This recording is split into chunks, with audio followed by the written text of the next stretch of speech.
مرکز مطبوعات وزارت گروه داخلی تاجیکستان خبر داد که شام 19 اکتبر تخمین ساعت 18:10 راننده افت-ماشین تمغه مرسدس بنز یولدوشف کامل سال تولدش 1973 ساکن جماعت دهات شریف و شهر کونیبادام هنگام حرکت در راه ماشینگرد کونیبادام دهمای در حدود جماعت دهات لاهوتی از عهده اداره واسطه نقلیات نبرآمده پیادهگرد یحیی‌زاده ظاهر سال تولدش 1964 ساکن جماعت چارکوی اسفره را پخش نموده است. در نتیجه پیادهگر جراحات وزن جسمانی برداشته در جای حادثه به هلاکت رسیده است. متاسفانه سنه 20 اکتبر تخمین ساعت 2:30 راننده افت-ماشین تمغه اوپل ویکتور حمیدوف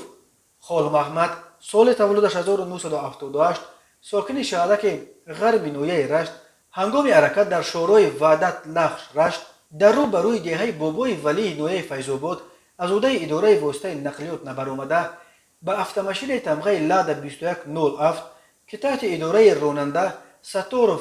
سید رحمان سال تولدش 1962 ساکن جماعت دهات چاریکاران نویه رودکی قرار داشت برخورد است. در نتیجه راننده لاد 2107 ستارف در جای حادثه جان باخته مسافرانش کاملوف ابراردین سال تولدش 1977 و نابالغ ستارو و فریده سال تولدش 2009 ساکنان جماعت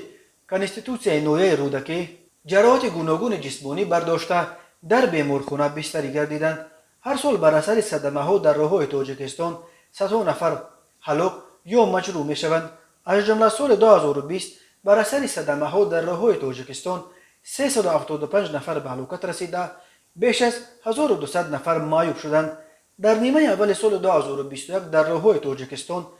151 نفر در صدمه های نقلیاتی جان باختند.